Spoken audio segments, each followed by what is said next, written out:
이번엔 더불어민주당 박용진 전 의원과 말씀 나눠보겠습니다. 어서 오십시오. 네, 안녕하십니까. 네, 어제 제일 관심이 많았던 게 김건희 여사에 대한 1심 법원 판단인데 예. 1년 8개월이면 특검이 15년 구형했는데 10분의 1이잖아요. 네. 예상하셨어요? 깜짝 놀랐죠. 뭐 상식적으로는 놀라고 뭐 법률적으로는 좀 실망했고 네. 이게 재판부가 화려한 미사 여구와 사자성어는 넘쳐났는데 네. 그 불법 행위에 대한 처벌 의지는 부족했던 거 아닌가 싶고 예. 그 곤장 치는 소리는 요란한데 때리는 신용만 한 거 아니냐 그런 생각도 해요. 근데 또 그 공공이익을 들여다보면서 제가 제일 충격적으로 봤던 건 그러니까 도이치모터스 주가 조작 사건을 무죄로 한 건데 네. 그 무죄를 한 거에는 그 정황은 알았다는데 무죄로 한 거는 공범으로만 기소를 했기 때문이라고 하는 걸 또 보니까 그러니까요.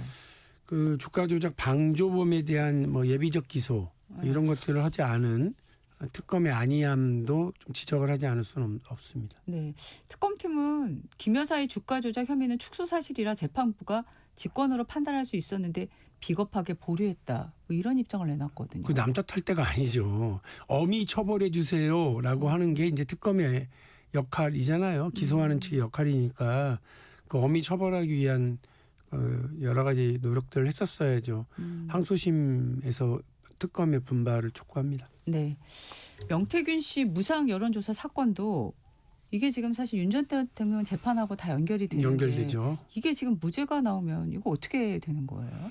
근데 어쨌든 뭐 재산상의 이득을 받은 게 없다 이렇게 해서 이제 정치자금법에 네. 무죄를 받은 건데 네.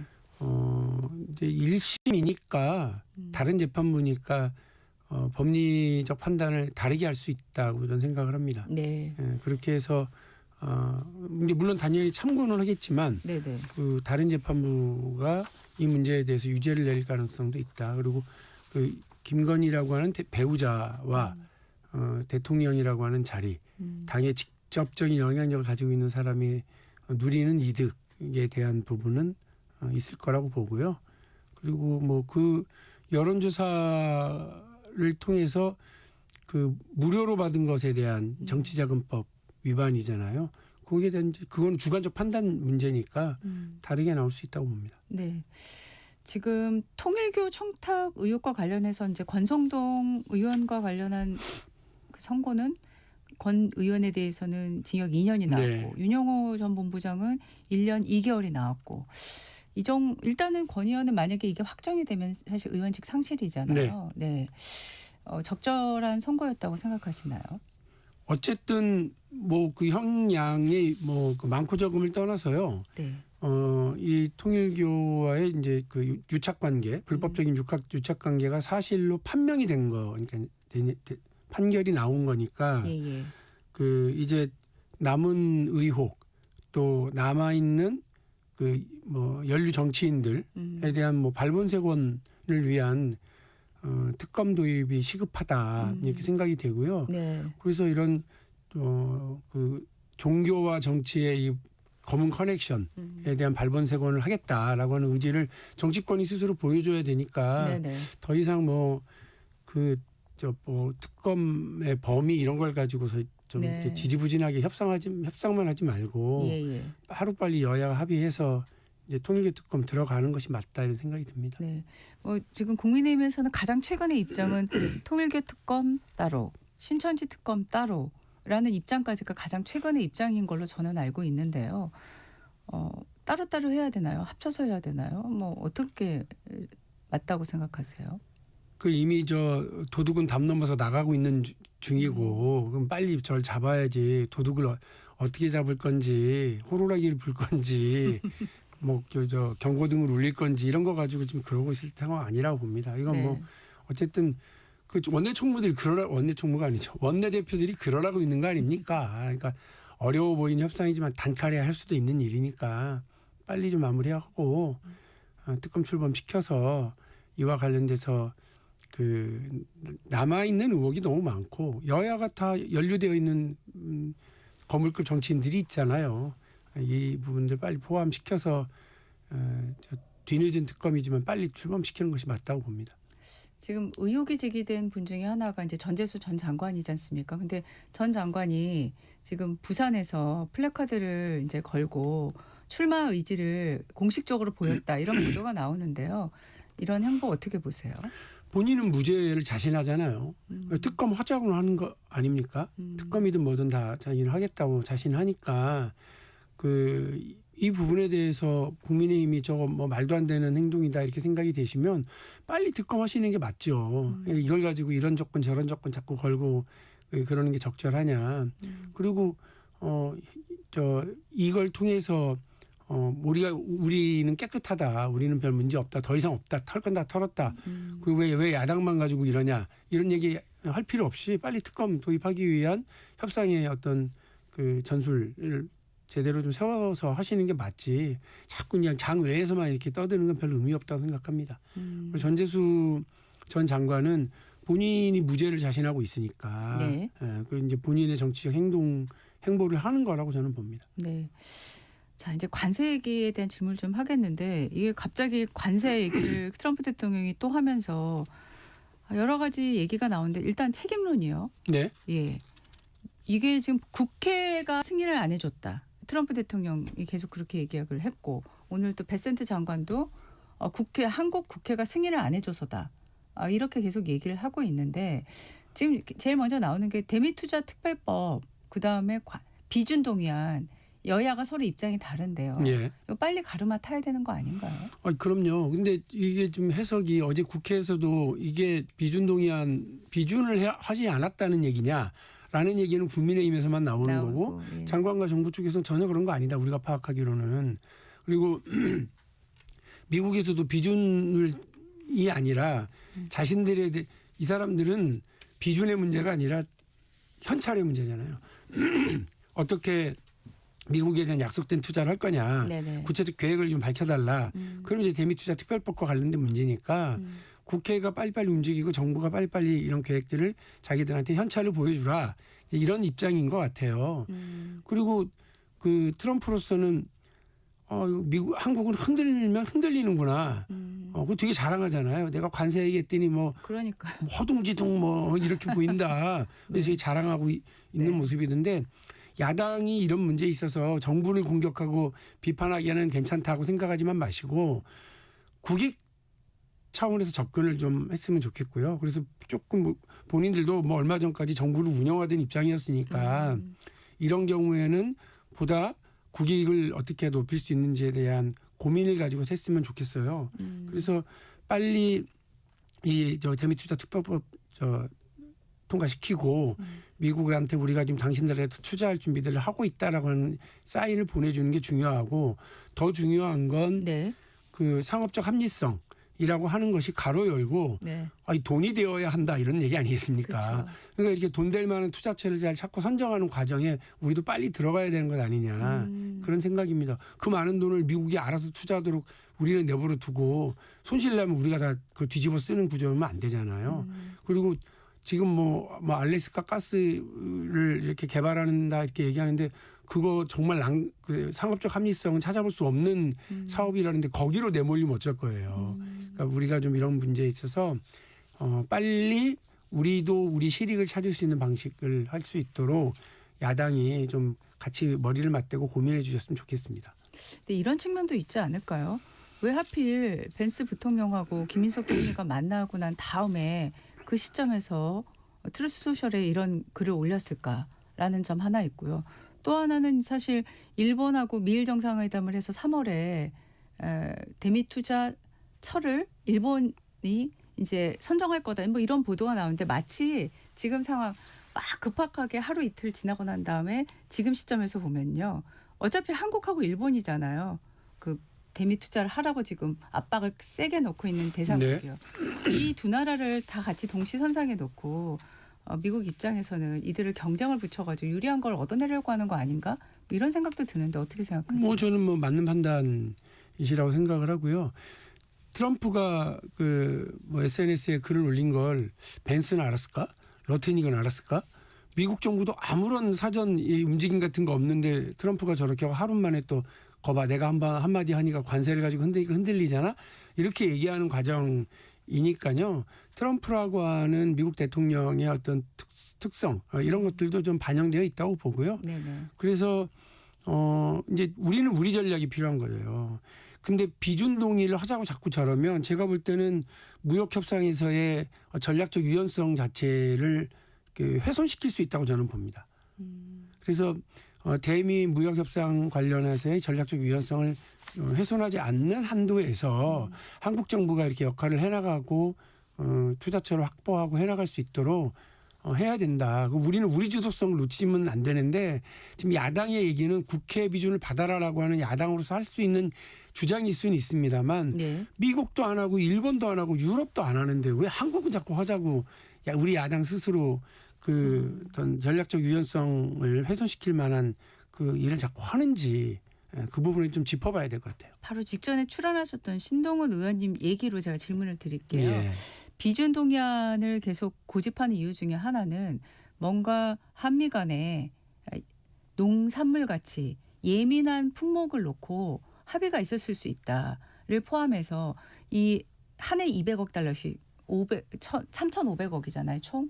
이런 어마어마한 액수가 들어가는데 국민들한테 소상히 알릴 수 있는 기회가 비준 동의라는 절차를 통해서다라고 얘기를 하거든요. 어떻게 생각하세요? 그러니까 제가 드리는 말씀 그런 거예요. 그러니까 그 뭐 신뢰가 없으니까 저렇게 얘기를 하시는 것 같은데 네. 이재명 정부라고 뭐 국익 훼손시켜가면서 지금 이 일을 하겠습니까? 뭔가 숨기고 있을 거야라고 하는 걸 전제로 출발을 하면 계속 저렇게 되는데 예. 제가 말씀드린 것처럼 그 미국도 안 하고 일본도 안 하고 그 일본 같은 경우 입법 조치 자체도 아니면서 그냥 투자처를 할 수 있는 우회로를 설정해서 가는데 네네. 그 대한민국은 그 정부의 어떤 유연성과 이런 것들 전술적인 선택지를 좁히는 방식으로 하자고 자꾸 얘기하는 게 맞겠냐는 거예요. 이게 오히려 국익을 훼손시킬 수 있죠. 우리는 다 우리 협상 카드를 다 국회에서 그냥 이렇게 적나라하게 까놓으면 그게 미국한테는 더 손쉬운 그 상대가 되겠잖아요. 네. 그래서 그런 문제를 제가 지적을 하는 겁니다. 네. 지금 또 이 관세 번복과 관련해서 쿠팡 얘기가 같이 나오고 있지 않습니까? 근데 민주당에서 쿠팡 바로잡기 TF 출범 예고했다가 지금 또 일정을 일단 미뤘는데 어떤 이유에서인지 잘 모르겠어요. 왜 미뤘을까요? 이런. 이게 그 화재가 나면 불이 나면 남들은 불을 끄려고 그러는데 여기서 겹불 쬐는 사람들이 있어요. 네. 그러니까 지금 딱 쿠팡이 그런 경우거든요. 그러니까 뭐 관세 협상, 뭐 미국에 대한 투자 이런 것들을 이제 트럼프 정부가 끌어내려고 하고 한국 정부에 대한 일정한 압박과 불만을 갖는데 이게 쿠팡 때문이야. 우리를 괴롭히지 마라고 얘기하는 게 누구냐면 쿠팡은 이게 로비받은 미국의 정치인들인 거예요. 미국 정부의 관료들이 이야기한다기보다는. 네. 그러니까 제가 볼 땐 겹불 째는 경우인데 이건 분명히 해야 될 것 같습니다. 온라인 플랫폼 관련해서 온풀법이라든지 쿠팡 관련한 조치는 입법 주권 사안이에요. 네. 이거하고 전략적 유연성 문제는 저는 뭐 따로 봐야 된다고 생각합니다. 네. 그래서 이 부분은 우리 기업과 우리 시장을 지키기 위한 에서의 어떤 원칙을 분명히 하기 위한 이걸 세우면 미국 기업들만 해당되는 게 아니라 우리나라 온라인에서 플랫폼 사업을 하고 있는 사업자들도 똑같이 규정되니까요. 네네. 이거는 저는 뭐 시장에서 차별 행위가 아니다라고 하는 것도 분명히 말씀을 드리고요. 네. 이 대통령이 지금 국회 입법 속도가 느리다면서 물론 이거는 관세청장의 보고 과정에서 나온 발언이긴 하지만 이걸 이제 한미 관세 후속 조치가 제때 이루어지지 않은 것을 우회적으로 거론한 거다. 뭐 이런 해석을 하던데. 이거는 그냥 적나라한 사실이에요. 그동안 계속 본회의가 열리면 제가 국회의원 할 때는 적으면 100건, 많으면 200 몇십 건, 300건 가까이를 입법안들 처리를 했는데 지금 하루에 한 건 한 번 열면 그 필리버스터에 다 가로막혀가지고 이러고 있잖아요. 네. 국회 본회의에 부의돼가지고 지금 아무것도 처리되지 않고 있는 법안이 너무 많이 대기 중이라서 이제 그것만 어느 세월이 그걸 기다리냐. 국회가 저렇게 정부를 도와주지 않고 민생과 관련해서 꽁꽁 묶어놓고 있는데 네. 그러니까 행정적으로 할 수 있는 건 빨리빨리 하자. 이제 이런 얘기였던 걸로 제가 기억합니다. 네. 지금 주택, 그러니까 다주택자 얘기를 대통령이 하셨고 요새 이제 코스피가 5,000, 코스닥이 1,000 이렇게 하면서 최근에 또 대통령이 국내 주식 투자에 대한 얘기를 자주 네. 언급을 하고 있어요. 근데 이제 지금 국민연금이죠. 지금 얼마 전에 네. 예. 어젠가요? 그 국내 주식 투자 비중도 좀 살짝 올렸잖아요. 네. 예. 조정했습니다. 네, 조정을 했고. 근데 지금 이 상황에서 윤희숙 전 의원 같은 경우에는 국민연금은 쌈짓돈이 아니다라고 비판하고 있어요. 의원님께서는 이 비판에 대해서 어떻게 생각하고 계세요? 네, 저라도 그건 반박을 해줘야 되겠다 싶어서 네. 윤희숙 의원님 말씀에 대해서 비판 글을 하나 이제 냈는데요. 네. 그 윤희숙 의원님 얘기는 그거잖아요. 국민연금 기금 운용위원들이 그 대통령이 뭐라고 한마디 하니까 바로 이렇게 그 국민의 노후 자산을 손댔다. 쌈짓돈이냐. 이 사람들은 전문가도 아니다. 이제 이 얘기가 이제 기본인데. 네. 근데 첫 번째 지금 있는 그 20명의 운용위원들 중에 10명은 윤석열 정부 때 임명한 분들이에요. 그러니까 그분들이 대통령 입김에 이렇게 움직였다? 그리고 강압적으로 뭘 움직였다? 이러면 가만히 있겠냐고요. 당장 무슨 얘기가 나오지. 그러니까 이런 식으로 국민연금에 대한 정치적 공세를 하는 건 적절치 않다. 네. 그리고 당연히 국민연금을 정치적 입김은 배제해야 된다라는 말씀은 저도 동의해요. 맞는 말씀이에요. 그런데 언제 국민연금을 가지고 정치권이 감나라 배치노라 했느냐면 윤석열 정부 때요. 2022년에 KT 사장 교체하려고 싶은데 교체가 자기 마음대로 안 되니까 그때 국민연금이 나서 가지고 KT의 주식을 빼버렸어요. 그래서 무슨 일이 벌어졌냐면 KT 그때 주식이 4만 원대였다가 2만 원대로 반토막이 났는데 그걸 팔아서 국민연금은 오히려 이제 팔았으니까 손해죠. 그렇죠. 그리고 그 나중에 다시 다 이렇게 또 올랐어요. 그때 주가가 폭락했다가 다시 올랐어요. 그러니까 이중으로 손해를 봤으니까 국민의 노후 자산을 손댄 건 윤석열 정부 때 자신의 정치적인 그 이해를 도모하기 위해서 하다가 이런 손해를 봤거든요. 윤희숙 의원님은 이럴 때 큰 소리를 내셨었어야 된다고 저는 봐요. 그게 전문가의 올바른 태도라고 보고요. 네. 이제 한 말씀을 더 드리면 변화가 생겼잖아요. 국민연금의 투자가 작년에 어마어마하게 수익률이 나서요. 그렇죠. 작년 한 해만 20%, 돈으로 따지면 260조. 그 규모가 어느 정도냐면 6년치 연금 지불 능력을 작년 한 해에 확보해 버린 거예요. 근데 이게 대부분이 어디서 났냐면 국내 주식시장에서 났거든요.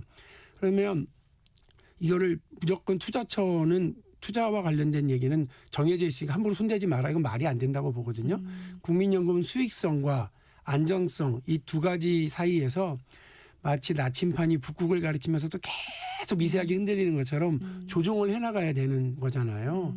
그러니 이번에는 수익성을 위해서 이렇게 조정해보자라고 하는 것들을 하는 걸 가지고 전문가 아닌 사람들이 이렇게 나서는 게 말이 되냐라고 흥분하실 필요 없다.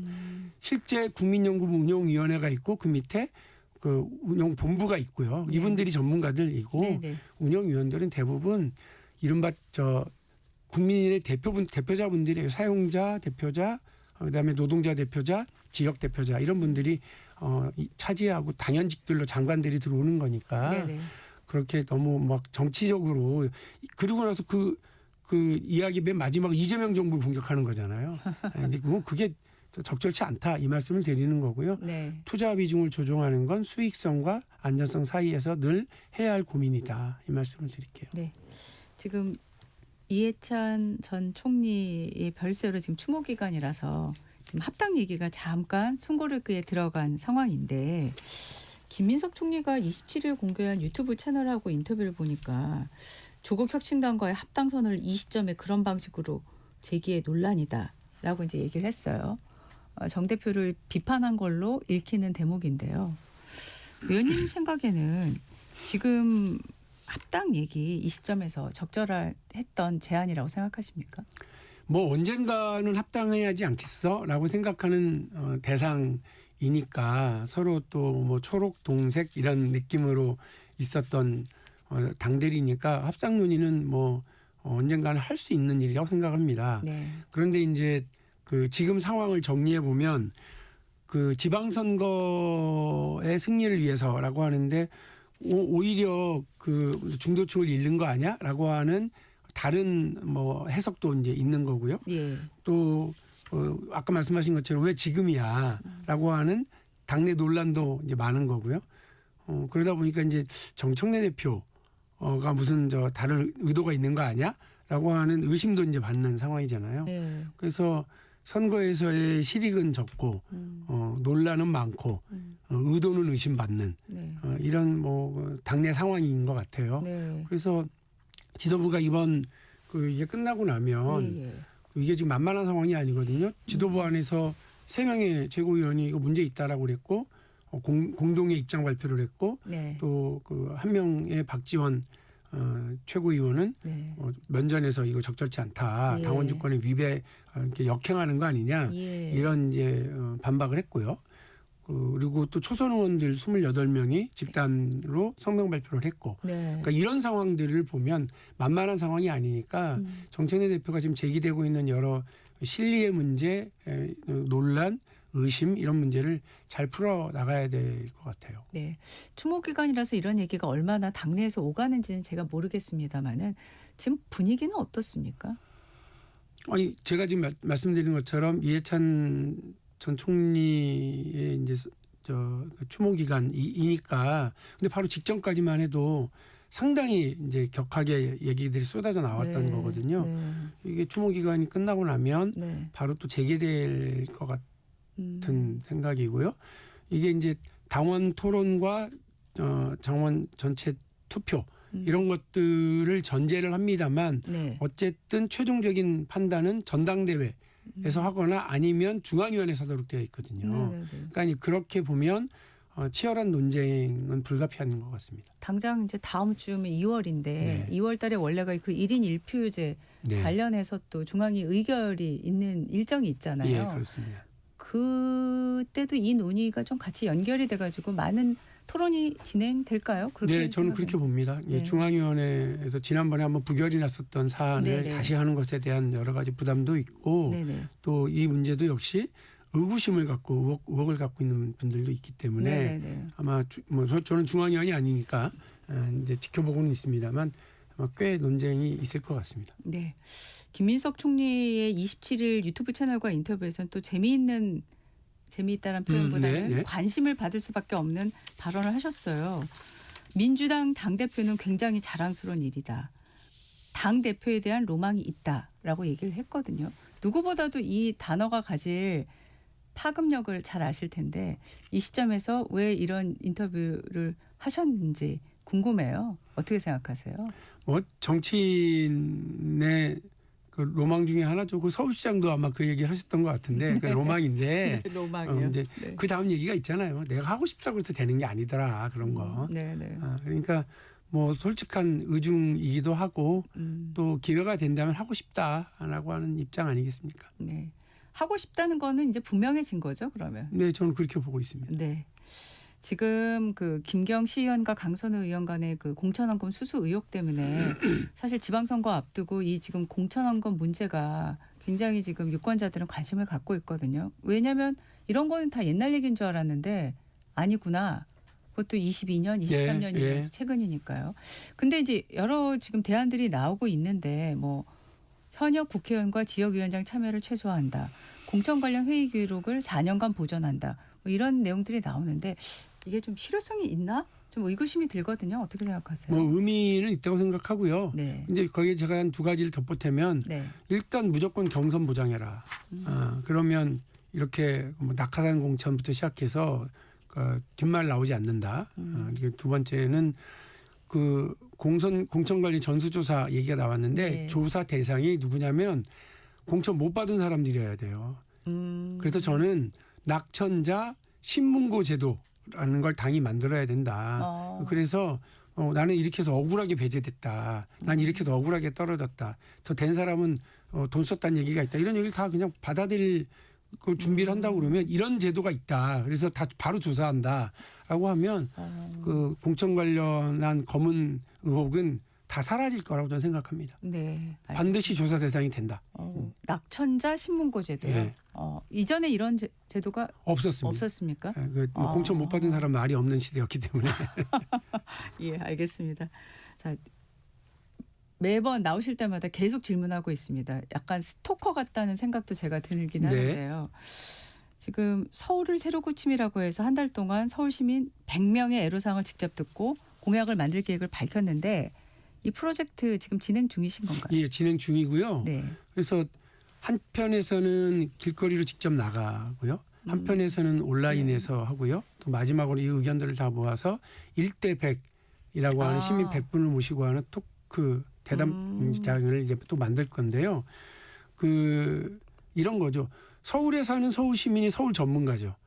서울에 대한 정책과 공약을 만든다고 전문가들 모아놓고 뭐 학식 있는 분들, 뭐 이름 있는 분들 모아놓고 이야기하는 거 별로 뭐 그거 그렇게 해서 책상머리에서 나오는 정책은 고담준론에 그칠 가능성이 많은데 네. 뭐 집 문제 때문에 또 뭐 주거 문제 때문에 출퇴근 문제 때문에 일자리 문제 때문에 육아 때문에 힘들어하는 서울 시민들의 고민과 불편함이 서울의 정책이 된다 이런 의미고요. 그래서 그냥 이 판넬 들고 길거리 여론조사 하려고 이제 나가서 네. 이 추운 과정에 광화문도 가보고 또 해화동 대학로도 가봤고요. 오늘은 홍대로 나가볼 생각입니다. 네네. 뜻밖으로 시민들이 좀 적극적으로 응해주시고 인터뷰도 잘 대해주시고 자기의 불편함을 잘 이제 드러내주시고 있거든요. 네네. 또 하나는 온라인에서 그 구글에서 서울 용진 마켓이라고 이제 검색을 하시면 그 홈페이지로 연결이 되는데 네네. 거기서도 이렇게 클릭을 하실 수 있게 네. 만들어놨어요. 아, 네네. 뉴욕의 맘다니 시장이 그렇게 했던 것처럼 시민들의 목소리를 듣고 모아서 그것을 정책으로 이끌어 나가려고 하는데 이거는 제가 서울시장의 도전의 문제든 혹은 정치적인 어떤 문제든 간에 이런 방식으로 하는 것이 더 우리 정치 전반에 그리고 서울 시민의 삶에 국민의 삶의 변화에 더 도움이 되지 않을까 생각을 해서요. 그냥 그동안은 책을 파고 정책 자료를 파고 만들었던 거를 시민들의 목소리를 듣고 시민들의 의견을 모아서 해보려고 하는 서울 용진 마켓이라고 하는 서울 용진 마켓이 합치면 서울시장이잖아요. 그래서 한번 그렇게 구상을 하고 합니다. 20대 젊은 자원봉사자들이 아이디어를 내고 직접 홈페이지를 만들고 이렇게 해줘서요. 고맙게 그 프로젝트를 같이 진행하고 있는 중입니다. 1대 100은 언제 하시나요? 그러면? 그 장소 때문에 그렇긴 한데 2월 이제 말로 지금 2월 말. 잡아놓고요. 시민들의 목소리나 그날 현장에서 제 연설을 듣거나 이런 게 아니라 자신들의 이야기를 듣고 저는 거기에 그냥 알았습니다. 이렇게 해볼까요? 하는 정도로 이제 해볼 생각입니다. 그러면 서울시장 출마는 1대 100 즈음에 하시게 되는 건가요? 그게 시민들에게는 그렇게 보일 가능성이 있는데 네. 그냥 기자들 모아놓고 뭐 이렇게 자기만 일방적으로 막 1시간 가까이 연설문을 읽는 방식은 피하자는 게 우리 20대 젊은 자원봉사자들의 요청이시고 주장이세요. 2말 3초쯤에 하신다 이렇게 그럼 알고 있으면 될까요? 네, 그렇게 일정은 보시면 되겠습니다. 네. 지금까지 박용진 전 더불어민주당 의원과 말씀 나눴습니다. 고맙습니다. 감사합니다. 잠시 후에 진격의 경제로 이어가겠습니다.